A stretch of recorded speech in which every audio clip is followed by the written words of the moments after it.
Hey there, future homeowners. Today we're actually going to dive into how to calculate your debt to income ratio in at least a very basic form so you can do it at home. Now, understanding your debt to income and how it works is crucial to being qualified and actually being approved for your first home. So we're going to walk through some of the basics of how you can do it on your own time and figure out a decent idea of what that looks like. And with that, let's get started.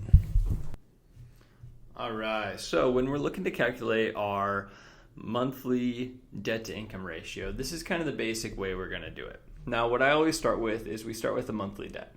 So we're going to say that you have a car payment and you like a nice car, and you're paying $700 a month. Now, on top of that, you also have a couple credit cards. All those together, let's say you have 6 or 7 of them and all have a decent balance, but not too much. Let's say you're paying $500 a month between all of those, which honestly is pretty realistic nowadays. And let's say on top of that, you also have either personal loans or a student loan, a couple student loans, and monthly on that, you're looking around $300 a month is your minimum total. This comes out monthly, you're looking around $1,500 a month. Now that is just your debt. This is, when I'm talking monthly debt, I'm not talking your overall debt. Yeah, I'm talking your minimum monthly payments. That's what we have to base everything off, is the minimum monthly payments. Now from here, we're gonna look at calculating income. Right? Now your income is going to be based on a lot of different things. Obviously, if you're hourly or salary, if you're commission, anything like that, you're going to need at least 2 years of experience with whatever type of pay you have. So you can use your overtime if you have 2 years of overtime. You can use your commission if you have 2 years of commission. If you're just W-2 and hourly, then that's what you need to stick with. Again, we're looking for 2 years minimum of being in the same field. So in this case, what we're doing is we're just going to say you have an income of around $10,000 a month. Now, for some people that's a lot. For some people that's pretty realistic.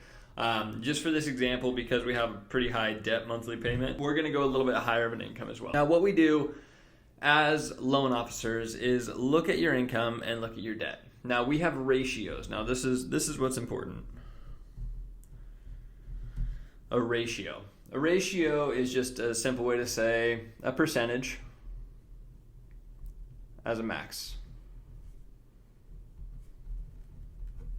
So you have a max percentage you can go to. Now, with most loan programs such as FHA and conventional, we're usually allowed to go up to about 50% debt to income ratio. Now, what this is going to include is we're going to take your income and we can have up to 50% of that in your debt.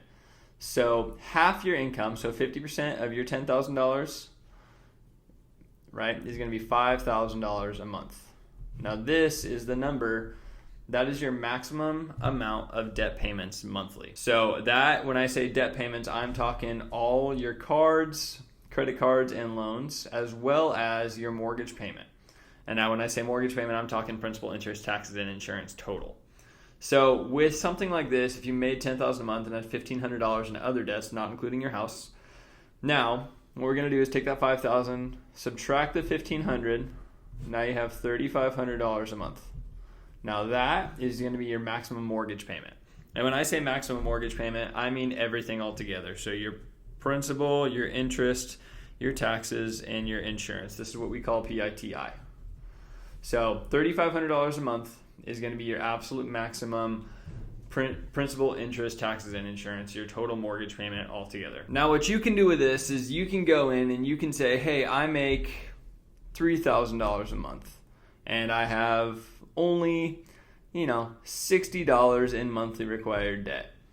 Now, take that $3,000, again, you're going to divide that by 2. You got $1,500 a month is now your max monthly mortgage payment, or maximum monthly debt to income ratio. You might subtract the 60.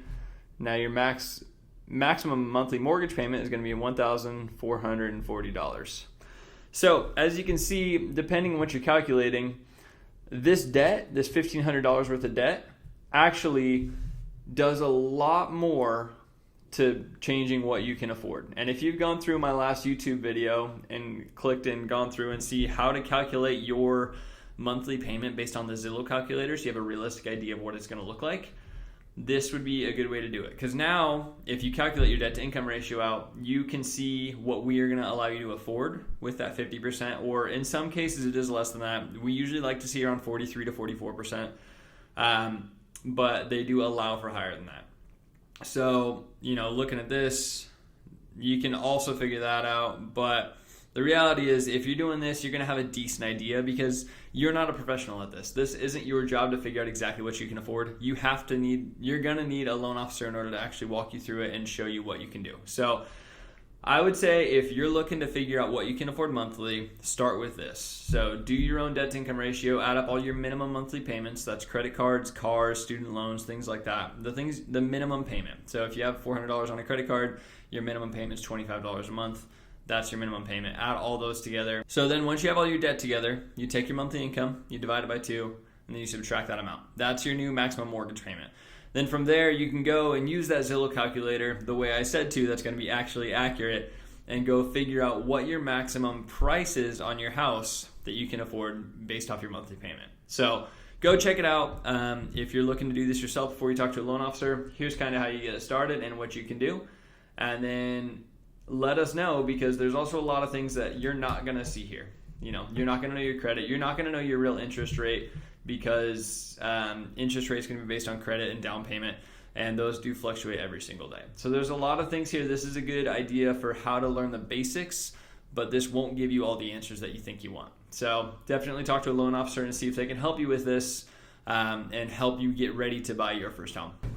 So there's the basics of how to calculate your debt to income ratio and why it can be useful for you as you're just starting to get in this process before you go talk to a loan officer. But remember, you don't have all the answers when you're doing this yourself. Talk to a trained professional that knows what they're doing.